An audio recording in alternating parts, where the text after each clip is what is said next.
संतप्त मानस शांत हूँ, जिनके गुणों के गान में बेवर्धमान महान जिन विचरे हमारे ध्यान में। 9वां अध्याय वास्तव में 7वां अध्याय क्लाइमेक्स पर आ गया था कि जब भरत और बाहुबली में जो महायुद्ध की कल्पना थी वो एकदम वात्सल्य भाव में बदल गई और दोनों गले गले मिल गए, तो इसको लोग उस कथानक का क्लाइमेक्स समझते हैं। लेकिन मैंने कई दफ़ा कहा है, आप लोग जानते होंगे कि जैन धर्म ये मानता है कि हर कहानी सुखांत होती है और सुखांत का अर्थ होता है मोक्ष में जाके अंत होती है।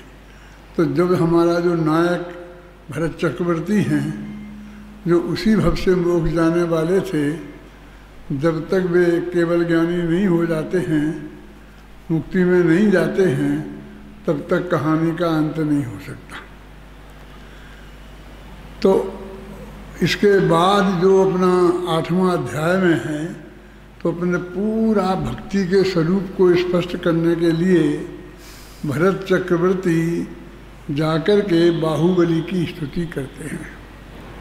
तो जो 7वें अध्याय में भरत का चरित्र इतना ऊंचाई पर पहुंच गया था कि 6 खंडों को जीत कर पूरी तरह उनके पक्ष में आ जाने पर, 32,000 मुकुटबद्ध राजा उनके अनुकूल होने पर, उनकी बहन बेटियां इनकी पत्नी बन जाने पर ऐसी स्थिति में पहुंच गए थे, और फिर भी बाहुबली के प्रति वात्सल्य भाव के कारण और वो दीक्षा ना ले जाएं, इस शंका के कारण उन्होंने अपना सारा साम्राज्य छोड़कर बाहुबली को देने का संकल्प कर लिया।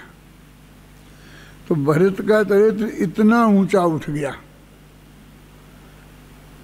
तो इतना ऊंचा उठ जाने के बाद फिर 8वें अध्याय में जब उन्हीं भरत ने और उन्हीं बाहुबली जो केवली हो गए, उनकी स्तुति की पूरे अध्याय में, तो उससे बाहुबली का चरित्र भी उतना ही ऊपर उठ गया। इस तरह दोनों को हम क्लाइमेक्स पर ले गए।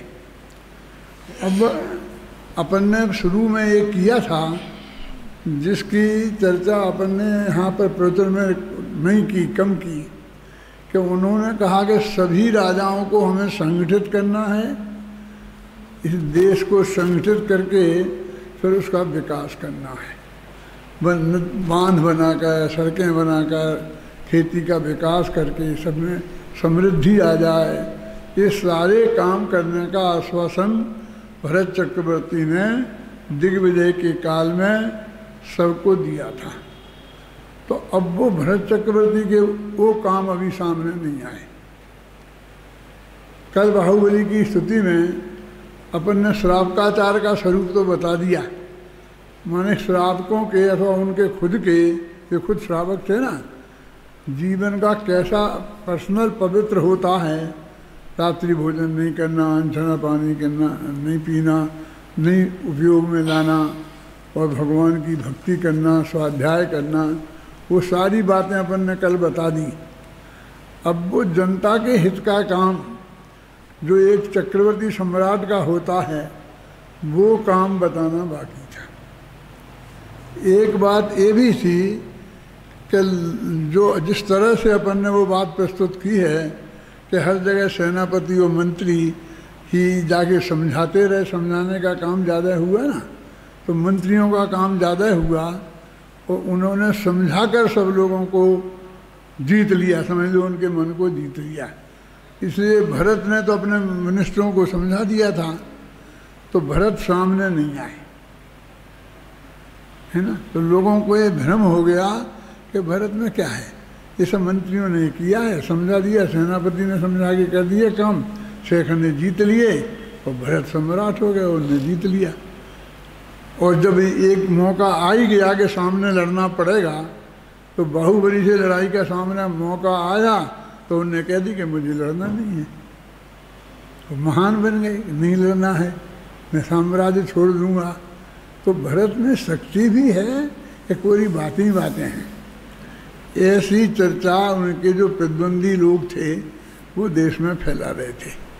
तो इस तरह है उसको भी साफ करना था कि नहीं, भरत में, चक्रवर्ती में इतनी शक्ति होती है कि वो अकेले, एक अकेला हो खड़ा तो भी 6 खंड की सेना और चक्र ये सब उसे नहीं जा परास्त कर सकते।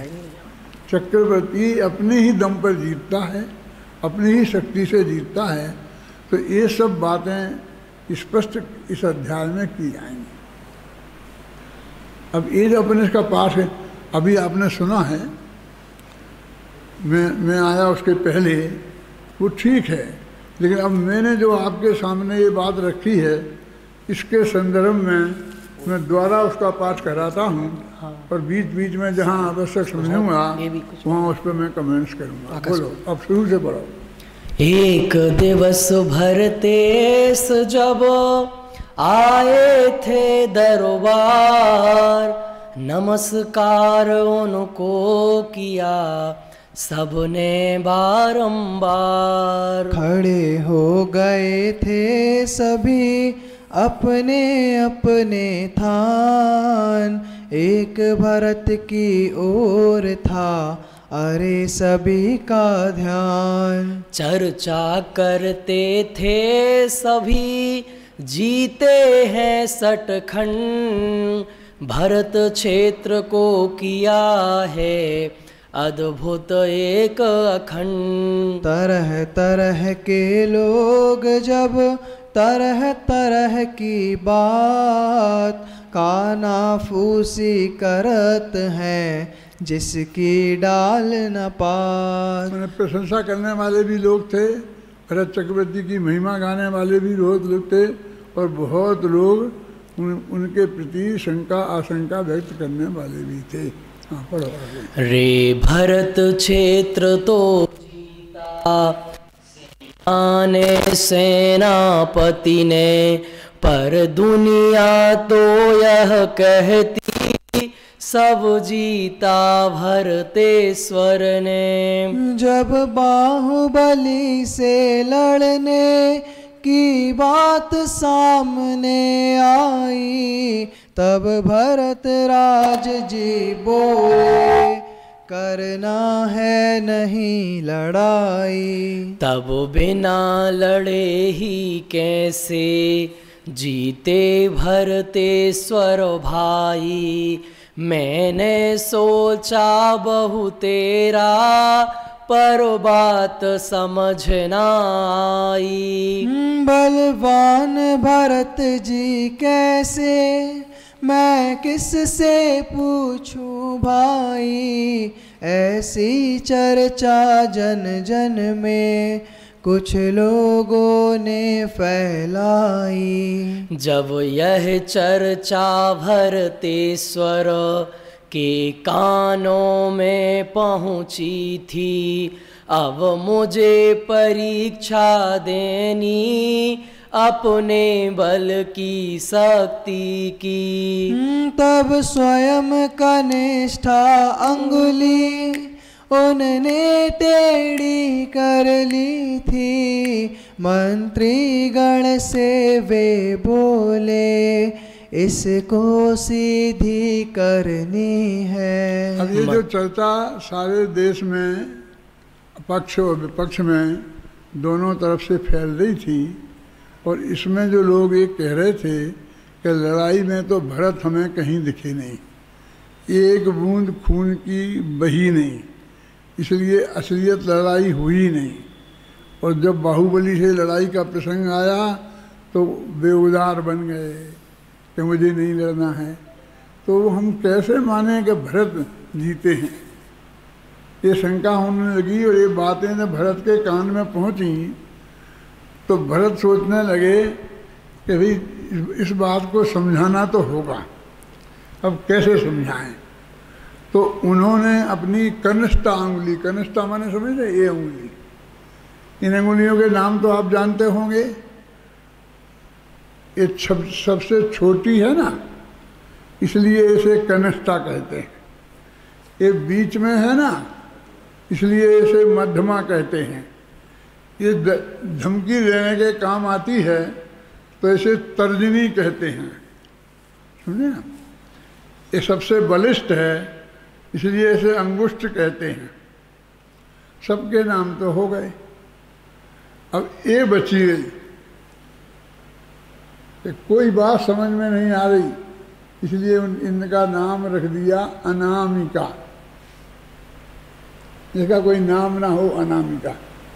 तो ये कनिष्ठा जो अंगुली है, ये सबसे कमज़ोर अंगुली मानी जाती है, होती है। तो उन्होंने अपनी अंगुली को ऐसी टेढ़ी कर ली और फिर मंत्री जी से बोले कि आज ये क्या हो गया, ये अंगुली सीधी होती नहीं है, ज़रा कोशिश करो, इस अंगुली को सीधी कर दो। तो मंत्रियों ने कोशिश की तो वे सफल नहीं हुए। तो उन्होंने सेनापति जी को बुलाया, तो सेनापति जी ने कोशिश की, तब भी उस अंगुली को वो सीधी नहीं कर पाए।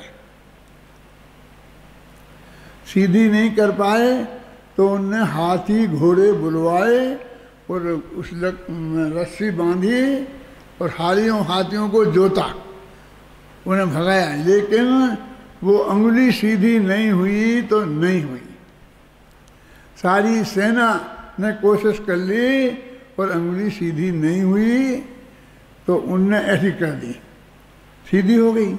फिर द्वारा बंद कर ली और बोला इसे सीधी करो। तो सबकी समझ में आ गई कि सारी सेना में जितना बल है उससे ज़्यादा बल तो उनकी कनिष्ठा अंगुली में है। तो सबसे छोटी अंगुली कहलाती है, उतनी है। भरत चक्रवर्ती इतने बलवान थे। वे लड़े कि नहीं लड़े, कि खून खर्चा किया कि नहीं किया, इससे कोई फर्क नहीं पड़ता। तो सारी जनता में ये बात फैली, तो सारी जनता में भरत की शक्ति का अंदाजा हो गया। अब पढ़ो। मंत्रीगण की कोशिश से टस से मसना वह अंगुली, सेनापति ने की कोशिश पर वह तो रंच हिली ना। हाथी घोड़े बुलवाए, उनसे उसको खिंचवाया, परिणाम नहीं कुछ निकला, कोई भी हिला ना पाया। सारी सेना मिलकर भी ना उसे हिला पाई थी, मुड़ी हुई अंगुली को ना सीधी कर पाई थी।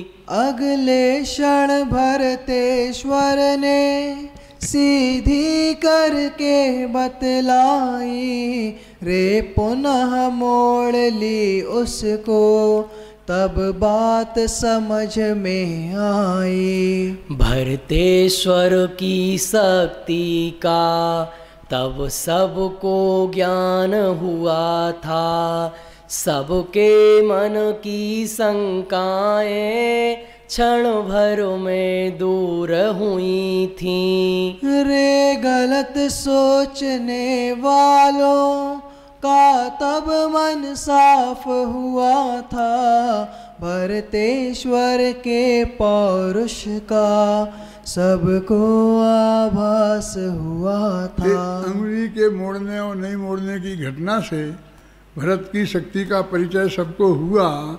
फिर भी कुछ लोग डेढ़ ढाया होते हैं, बहुत ज़्यादा चतुर होते हैं, तो वे कहने लग गए ये बताओ हमें तो फिर बाहुबली से वे लड़े क्यों नहीं? यदि उन्हें हारने का डर नहीं था तो लड़े क्यों नहीं? यानी उन्हें हारने का डर था कि मैं बाहुबली से हार जाऊंगा।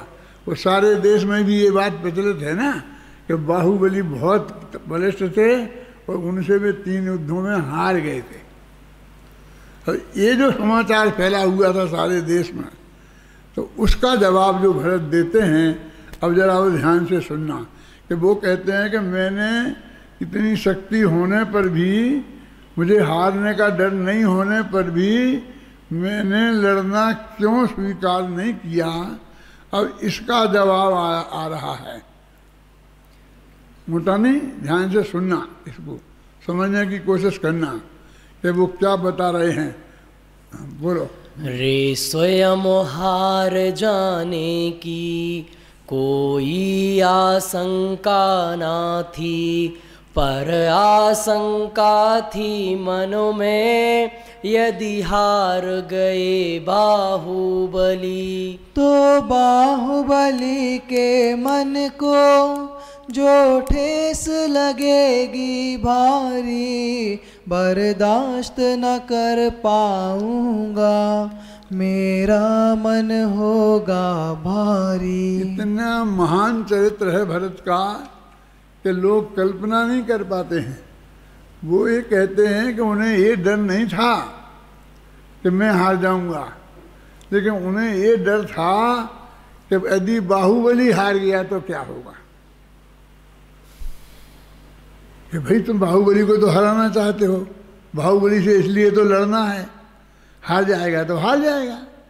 कि नहीं, यदि वो हारेगा तो उसे बर्दाश्त करने की आदत नहीं है, पहले बताया था ना, उसने हारना कभी सीखा नहीं है, तो उसके दिल को बहुत बड़ी ठेस लगेगी। लगेगी तो लग जाने दो, हारने वालों को तो लगते ही है दुनिया में जब होता है तो।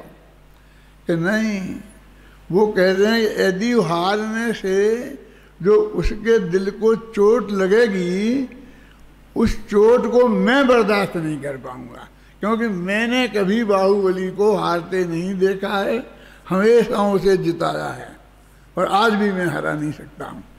लेकिन आज, हमेशा तो मैं हार जाता था, लेकिन आज मैं हार भी नहीं सकता हूँ, क्योंकि हारते ही तो सारा मामला पलट जाता है, और उसे हरा भी नहीं सकता हूँ। अब न हराऊँ न हारूँ तो फिर लड़ने का मतलब क्या। इसलिए वास्तव में तो नहीं लड़ना इसलिए उन्हें पसंद था। फिर पढ़ो इस छंद को और लगातार फिर आगे 3-4 छंद पढ़ो।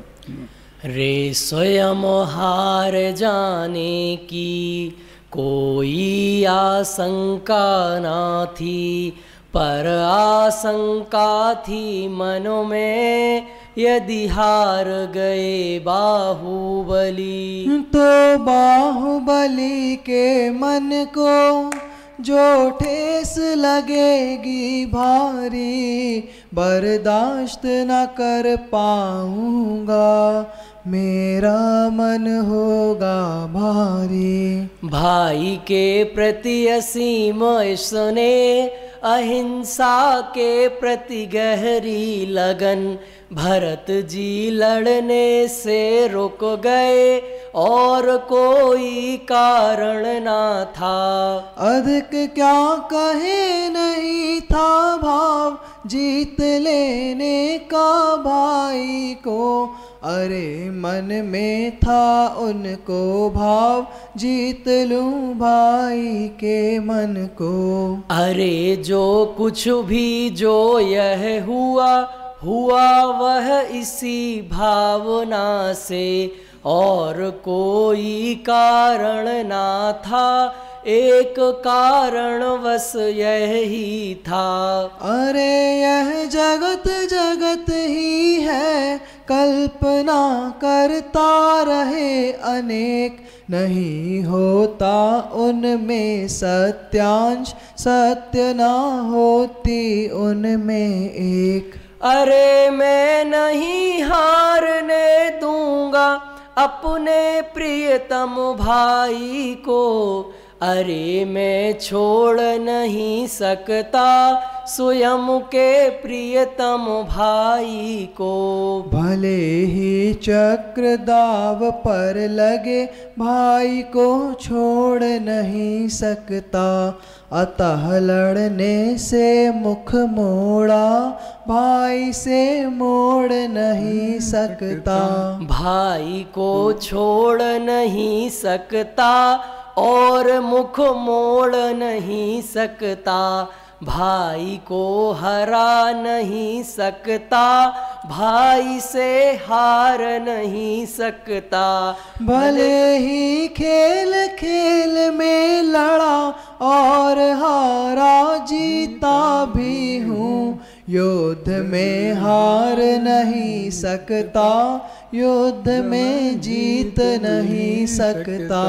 युद्ध में मुझे उतरना नहीं, मुझे तो एक यही था इष्ट, भाई दीक्षा लेकर चल दे, यह भी नहीं मुझे था इष्ट। यद्यपि यत्न किया भरपूर, किंतु मैं रोक नहीं पाया, भाई तो गया गया सो गया, उसे मैं रोक नहीं पाया। भला वह रुकता भी कैसे, उसे तो एक बरस में ही सहज होना था केवल ज्ञान, अतः यह ही क्रम नियमित था। और जो होना था वह हुआ, विकल्पों से क्या है अब साथ, आत्मा ही था उनका साथ, आत्मा ही मेरा आराध। भले ही यह सब जानूं, किंतु भाई की याद सताती है, बहुत कोशिश करता हूँ, किंतु बंधु को भूल नहीं पाता। सभी की काल लब्धि आ गई, सभी ने दीक्षा ले ली है, अकेला मैं ही हूँ रह गया कि मेरी लब्धि न आई है। तो भाई जो हुआ सो हुआ, जो जैसा होना था वैसा ही हुआ, लेकिन मुझे बहुत दुख और अंदर से इस बात का दुख है कि मैं उन्हें रोक नहीं पाया। मैंने बहुत कोशिश की, सारा राज्य उनको दे देने की कोशिश की, लेकिन बाहुबली दीक्षा लेने से मैं उन्हें रोकना चाहता था, मैं नहीं रोक पाया। और भाई भी दीक्षा ले गए। भगवान ऋषभदेव का ऐसा उपदेश जिनको मिला हो और वे दीक्षा ले जाएं, अब एक अभागा मैं ही रहा कि सब छोड़ के चले गए और मैं जोड़े जा रहा। पढ़ो ये छंद बहुत माज है। लेकिन मुझे वो भाई चला तो गया, लेकिन उसकी याद अंदर में बहुत सताती है। अभी कितनी देर तक सताएगी आगे अपन पढ़ते हैं, आप ध्यान से सुनना। हाँ, भाई सब चले गए थे और सभी ने दीक्षा ले ली थी, अकेले भरत राज रह गए, करें क्या समझ नहीं आता। भरत ने चाहा था भरपूर, भरत ने समझाया भरपूर, सफलता रंच मात्र ना मिली, समय ऐसा ही आया था। भरत ने मन को समझाया, शोक से काम चलेगा नहीं, गए सो गए, शेष जो बचे उन्हीं को अब संभालना है। और जो आश्वासन थे दिए उन्हें करके बतलाना है, शोक में डूबे हैं जो उन्हें मुझे ही तो समझाना है। अरे महाभारत का एक चर्चा आती है जो आप कम लोगों ने सुनी होगी कि जब महाभारत का युद्ध समाप्त हो गया और जो क्या थे पहले सेनापति, क्या भीष्म पितामह, वे सरसैया पर पड़े थे, जिंदा थे। तो युधिष्ठिर उनके पास पहुंचे और कहने लगे कि ये मैं देख रहा हूँ सारे भाई बंधु मर गए हैं, सारा परिवार साफ हो गया है, इतना खून खच्चर हुआ है ये देख कर मुझे तो वैराग्य होता है। अब मैं तो छोड़कर दीक्षा लेके जाता हूँ। किसने कहा ये? धर्मराज युधिष्ठिर ने। किससे कहा? भीष्म पितामह ने।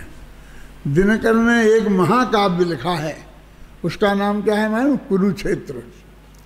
उसकी पंक्तियां मैं बोल के आपको सुनाता हूँ कि धर्मराज, संन्यास खोजना कायरता है मन की, और है सच्चा मन जत ग्रंथियां सुलझाना जीवन की। अब तुम कायर कहते मैं छोड़ के जाता हूँ, ये सबको मार डाला, मर गए, और अब जनता को ऐसी भूखी जिंदा सब बर्बाद कर दिया, और अब छोड़ के जाता हूँ। अब वीर कहाँ जो विरोध करें, विधवाओं पे राज करो सुख से। अब तुम छोड़ के नहीं भाग सकते हो। अब तो जिनको तुमने विधवा बना दिया है, जिन बच्चों को तुमने अनाथ कर दिया है, अब उनकी सारी जिम्मेवारी तुम्हारी है। वो समझाते हैं। ये भरत भी अभी उसी मूड में आ रहे हैं कि सब भाई दीक्षा ले गए, दीक्षा लेके चले गए, बाहुबली भी चले गए, अब कोई है ही नहीं। अब भाई अब ऐसा रोने से, बैठने से, शोक मनाने से क्या होगा? अब स्वयं को संभालना होगा, स्वयं समझना होगा, और जितने लोग बचे हैं उन्हें समझाना होगा, और देश की जनता से जो मैंने वायदे किए थे उन वायदों को निभाना होगा। अब ये मेरी जिम्मेवारी है, डबल जिम्मेवारी है। मुझे खुद समझना भी है और मुझे सबको समझाना भी है, और भाई के शोक भी अंदर में है, आत्मा की याद भी आती है, और जनता को संभालना भी है। ये 6 खंड को जो मैंने कब्जे में कर लिया है, तो इनकी सारी व्यवस्था भी मुझे जमानी है, तो मुझे गंभीरता से विचार करना चाहिए। अरे रे स्वयं समझना है और उनको समझाना है, स्वयं मार्ग पर चलना है, उन्हें मार्ग पर लाना है। शोक से ऊपर उठना है, धैर्य को धारण करना है, स्वयं ही सब कुछ करना है, स्वयं ही सब कुछ करना है। 5 समवायों के विन बंधु कभी कोई काम नहीं होता, अरे यह बात जानता हूँ और श्रद्धान इसी का है। निरंतर घोलन चलता है, तत्व का चिंतन चलता है, अरे फिर भी भाई की याद निरंतर आती रहती है। ये है ना, किताब का नाम है ना भरत का अंतर्द्वंद। ये भरत का अंतर्द्वंद है। यहाँ भाई, ऐसा प्यारा भाई गया जो किसी कीमत पे जाने को देने को तैयार नहीं था, सारा राज्य उसके चरणों में समर्पित कर दिया था। उस भाई का वियोग बर्दाश्त नहीं होता, उसका दुख है, और 6 खंड का राज्य प्राप्त हो गया है। अब इसकी खुशी तो क्या कहूँ, जो ये सारी जनता है उसको संभालना और उसके लिए समृद्ध करना, सुखी करना, ये इसका भी दिमाग में चिंता आती है। और सारे जनता में जो शोक का वातावरण हो गया है उसे भी संभालना है, जो हर्ष का वातावरण है उसे भी संभालना है, और अपने आत्मा को भी संभालना है। मैं सारी कोशिश करता हूँ, लेकिन भाई की याद भूल नहीं पाता। ये एक आदमी के अंदर का चित्र कैसा हो जाता है, जरा फिर पढ़ो इस छंद को। 5 समवायों के विन बंधु कभी कोई काम नहीं होता, अरे यह बात जानता हूँ और श्रद्धान इसी का है। निरंतर घोलन चलता है, तत्व का चिंतन चलता है, अरे फिर भी भाई की याद निरंतर आती रहती है। तत्व का चिंतन चलता है, भाई की याद सताती है। राज के काज चला करते, गृहस्थी चलती रहती है। आत्मा के अनुभव का रंग निरंतर चलता रहता है। अरे सब एक साथ ही चले, आत्मा स्थिर रहता है। अरे रे राग रंग के साथ, भीतरागी निर्मल पर आए, साथों में चलती रहती है। अरे चौथे गुण थानक में। अरे रे यह दोहरा व्यवहार जगत की समझ नहीं आता। अरे रे यह अज्ञानी जगत बात को समझ नहीं पाता। एक ज्ञानी धर्मात्मा के जीवन में निरंतर कैसी परिस्थितियाँ आती हैं परस्पर विरुद्ध है कि एक और तो स्वयं चक्रवर्ती सम्राट बन गए, 96,000 शादियाँ करके आए। घर का कैसा वातावरण होगा? अपने एक बेटे की शादी होके आती है तो अपन कितनी खुशियाँ मनाते हैं। अपन जरा सी कमाई, 1,00,000 2,00,000 रुपया कमाई हो जाए तो लड्डू खाते हैं। और वहाँ तो 6 चक्र का राज्य आ गया और यहाँ पर उसकी खुशी। और यहाँ पर भाई चला गया, जो सबसे प्यारा भाई था, उसके जाने का दुख। और यहाँ सारा जनता को संभालने की चिंता। तो इस तरह के निरंतर उसके चित्त में संघर्ष हुआ करता है। इसी का नाम है भरत का अंतर्द्वंद। हाँ, भरत ने जो कुछ भी था किया, बात अब उसकी करते हैं। द्वेष को कैसे विकसित किया, बात अब उसकी करते हैं। अरे जो उनने सोचा था उसी को करके दिखलाया। अरे कोरी बातें ना करी, सभी को करके बतलाया। अब ये कहते हैं ये तो कितना ही वर्णन करते जाओ इसका अंत नहीं आएगा। लेकिन अब भरत चक्रवर्ती ने जो आश्वासन दिए थे जनता को, उसकी उनने कैसे पूर्ति की। अब थोड़ी चर्चा उस बात की करते हैं तो थोड़े वातावरण बना। अब इसकी चर्चा में मैं ज़्यादा व्याख्यान नहीं करूँगा, बहुत सरल है। क्या क्या किया उनने अपने देश की तरक्की के लिए और जनता के सुखी जीवन के लिए। ये छंद बोलते जाएंगे और आप लोग ध्यान से सुनेंगे तो सारी बात समझ में आएगी। मुझसे ज़्यादा आप इस बात को समझते हैं। पढ़ो। बांध बनवाए नदियों पर, बिछाया था नहरों का जाल। नहर खेतों तक पहुँचाई, सिंचाई करवाई भरपूर। जलाशय बनवाए भरपूर, सब जगह पानी ही पानी।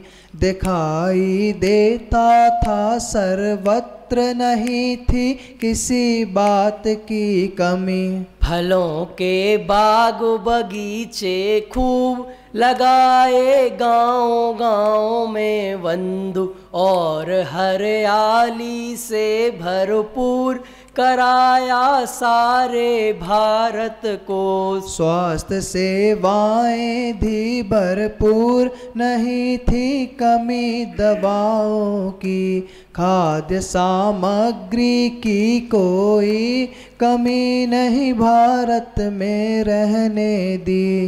रास्ते पूरब से पश्चिम और उत्तर से दक्षिण तक बनाए थे लंबे चौड़े और मजबूती थी भरपूर। अरे रे लूट पाट से रहित सुरक्षित पथ बनवाए थे।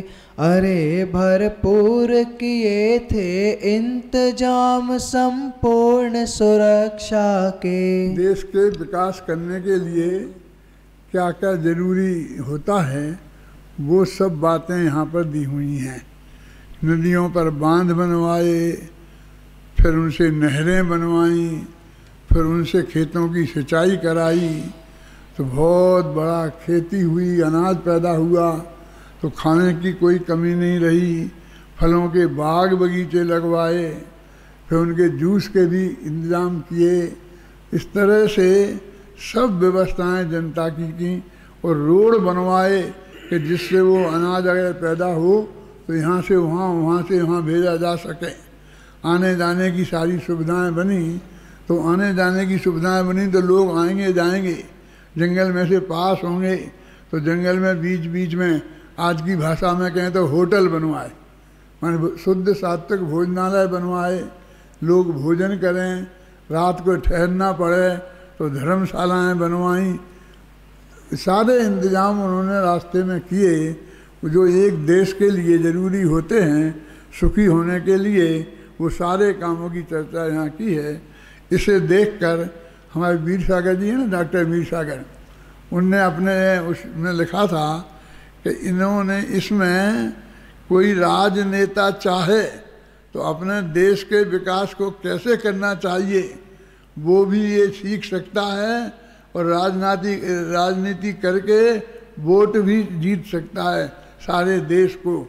ये उन्होंने ऐसा लिखा था। इसमें वो भी है जिसकी हम कल्पना डॉक्टर साहब से नहीं करते थे, लेकिन उन्होंने इसमें वो चीज़ें भी सब लिखी। पढ़ो आगे।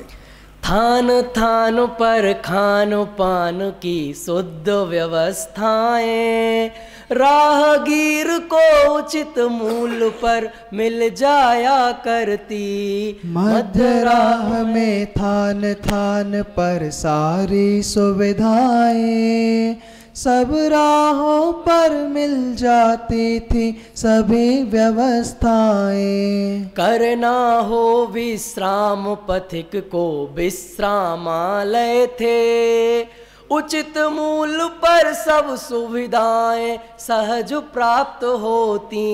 की जा सकती सहज भाव से सारी यात्राएं, और प्राप्त कर सकते थे सब जन सब सुविधाएं। कमी नहीं थी किसी बात की, सब सुविधाएं थी, और सभी जन थे समृद्ध, न कोई गरीबी थी। लूट पाट थी नहीं सभी को, सब कुछ था उपलब्ध, और वहाँ के सब जन सज्जन सहज भाव से थे। जात पात की ऊंच नीच की बात न कोई थी, धर्म कर्म की कोई बाध्यता नहीं कहीं भी थी। सभी लोग स्वाधीन स्वयं ही सब चुन सकते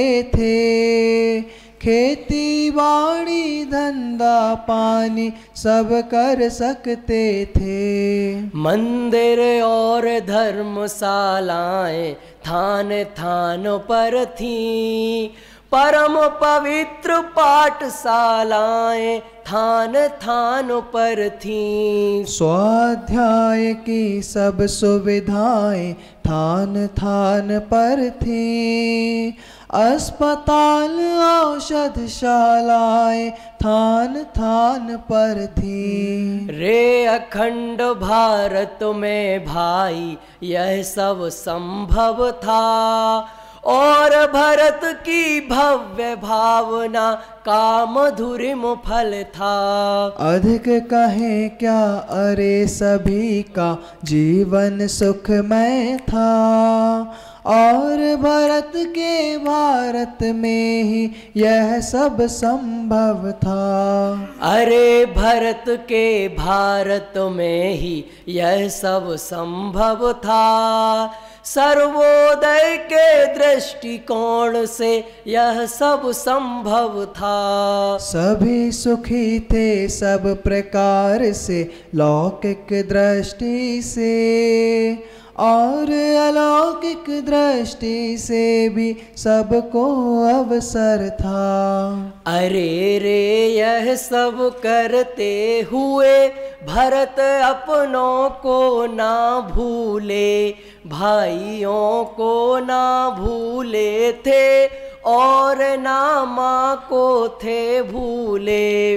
पत्नियों को ना भूले थे और ना बच्चों को भूले, और ना जन जन को भूले, और ना आत्म को भूले। और ना भूले आत्म को, नहीं परमात्म को भूले।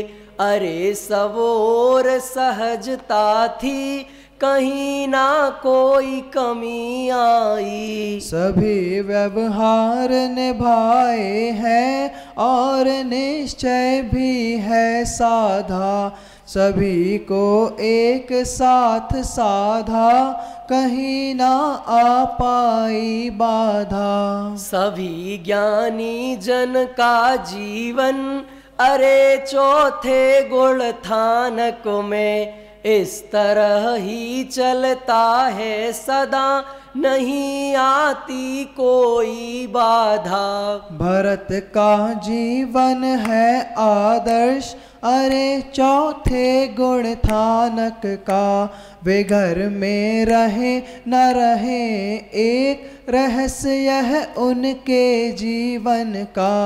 अरे उनमें अद्भुत क्षमता, अरे उनमें अद्भुत समता, अरे वे हैं पौरुष के पिंड और अपने में प्रबल प्रचंड। अरे हैं धीरज के वे धनी, नहीं है उनमें कोई कमी, अरे वात्सल्य भाव से भरे भरत के अंतर में है नमी।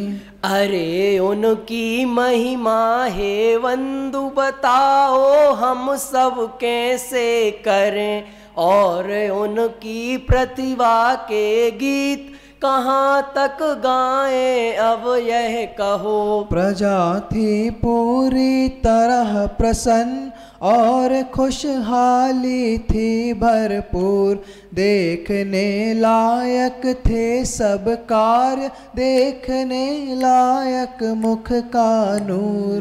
देखने लायक था उत्साह, देखने लायक थे सत्कर्म, देखने लायक उनके कर्म, देखने लायक उनका धर्म। देखने लायक था श्रद्धान, देखने लायक सम्यक ज्ञान, देखने लायक निज में रमन, देखने लायक आत्म ध्यान। भरत जी दर्शनीय हो गए, भरत जी वंदनीय हो गए, अकेले अपने ही ना रहे, अरे वे तो सबके हो गए। अरे वे तो सबके हो गए, सभी का हित करने वाले, किसी का नहीं चाहते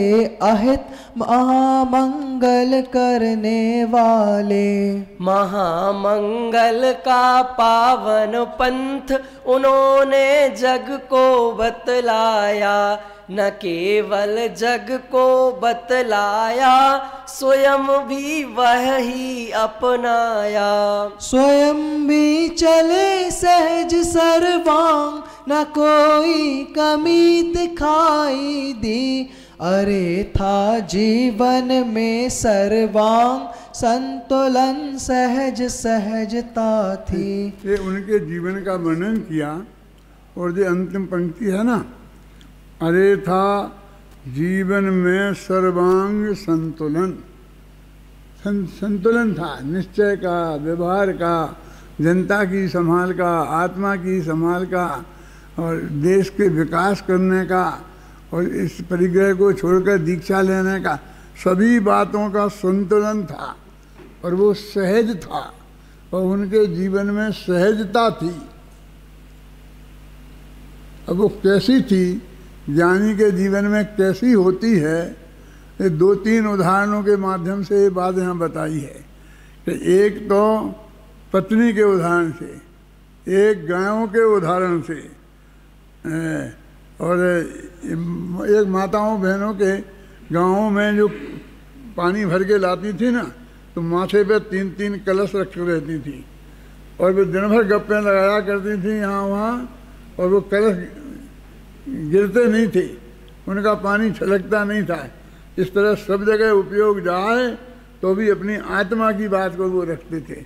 ऐसे 3-4 छंदों में बहुत मार्मिक ज्ञानी के जीवन की चर्चा है, तो उसे आप ध्यान से सुनें।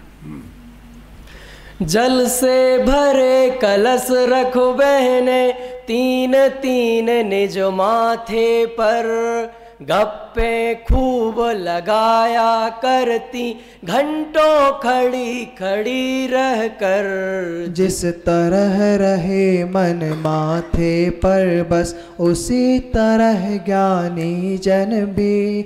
जग में व्यस्त बहुत रहते, पर नित रहते निज आत्म में। ज्यों गायें जंगल में चरती रहती हैं रे सारे दिन भर, पर ध्यान सदा रहता उनका अपने अपने प्रिय बछड़ों पर। त्यों ज्ञानी जन घर में रह कर सब कारज करते रहते हैं, पर ध्यान सदा ही रहता है निज नित्य निरंजन आत्म में। ज्यों पत्नी दिन भर व्यस्त रहे दुनियादारी के कामों में, पर उसका ध्यान लगा रहता है नित्य निरंतर प्रियतम में। त्यों ज्ञानी जन भी राज काज के कामों में उलझे रहते, पर उनका ध्यान लगा रहता अपने प्रियतम निज आत्म में।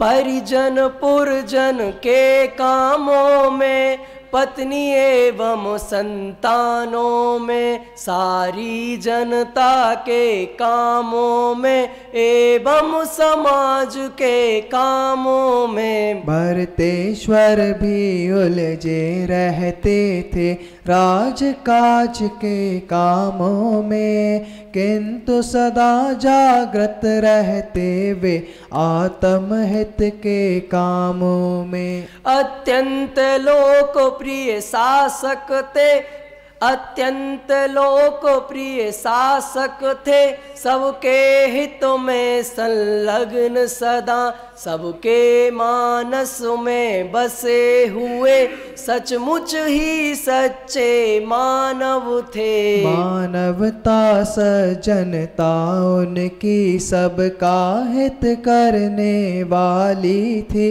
आत्म रुचि वृत्ति प्रवृत्ति सब आत्म हित करने वाली थी।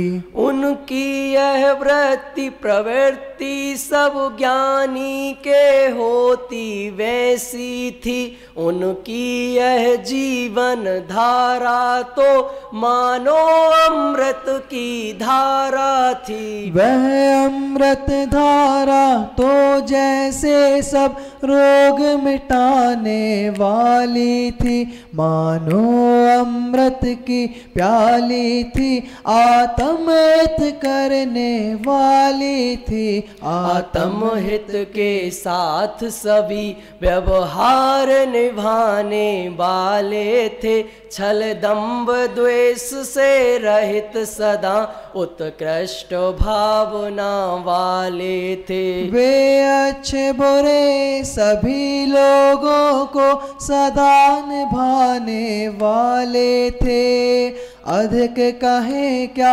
इसी देह से मुक्ति पाए जाने वाले थे। मुक्ति में जाने वाले थे, अपने में रमने वाले थे, अपने में जम कर वे सच्चा सुख पाने वाले थे। यह सब कुछ सहज निरंतर था, अपने में जाने वाले थे।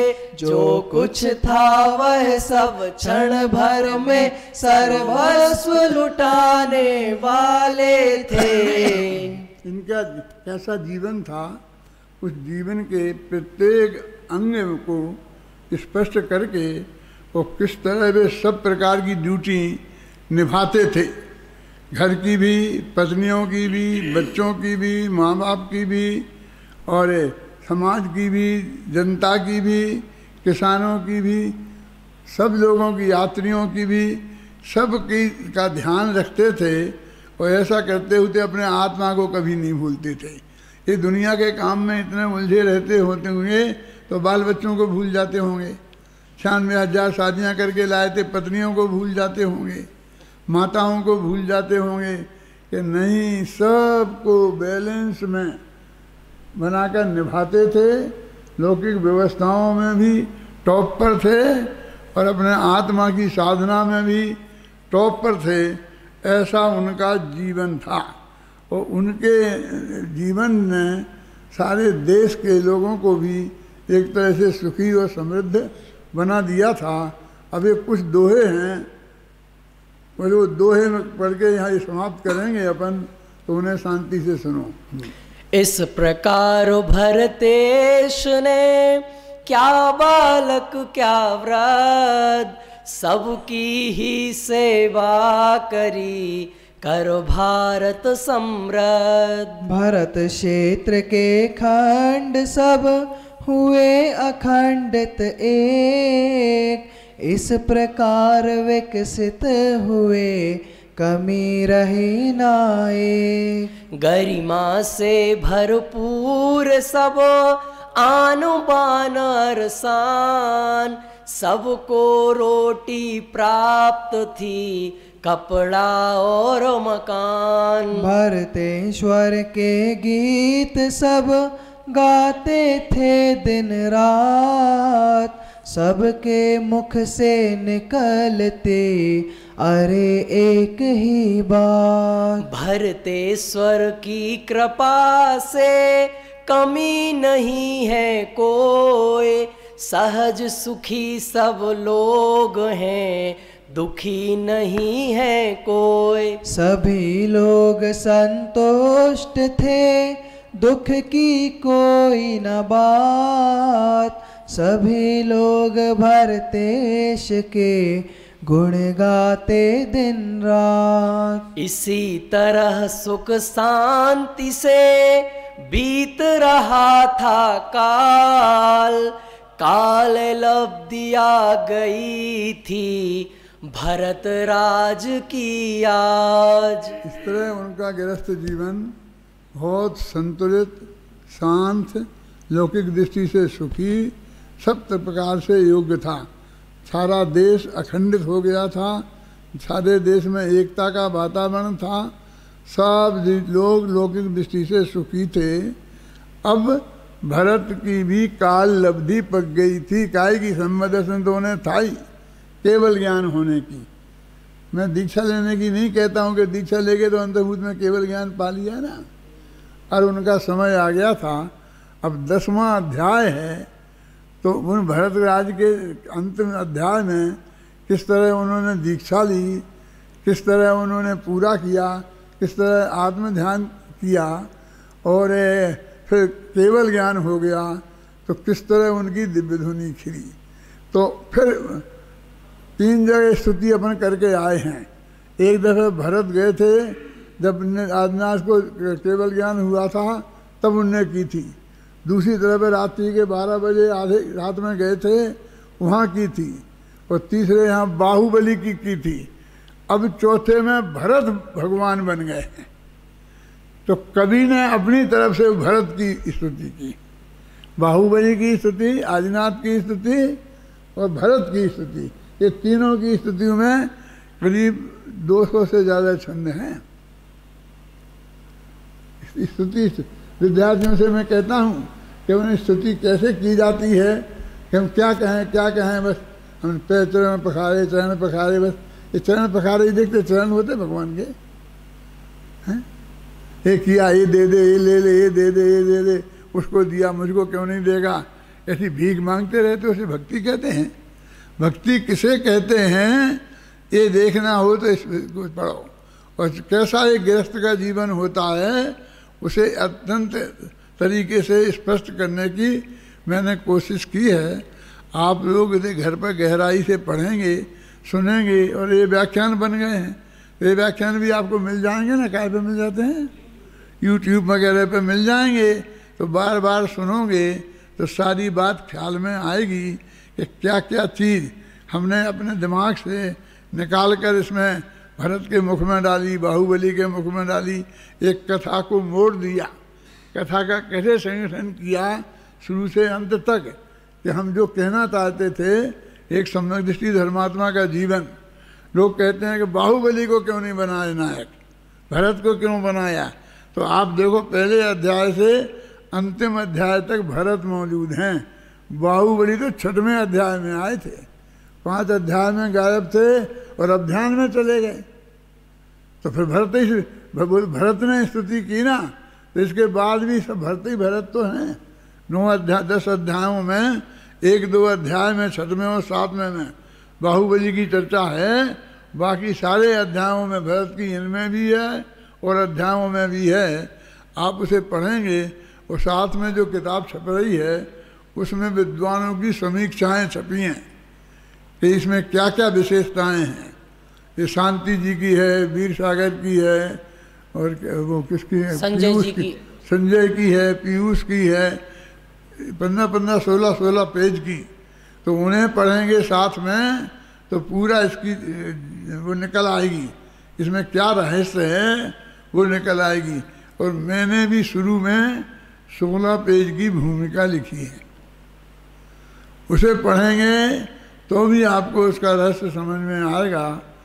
566 छंद हैं, 4-4 लाइन के, इतने बड़े बड़े।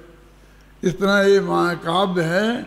अब एक दिन और रह गया, कल और यदि आप ध्यान से सुनेंगे तो मैं आपको सुनाऊंगा, फिर बाद में आपको पढ़ने को मिलेगा। इस प्रकार अभी हम सभी ने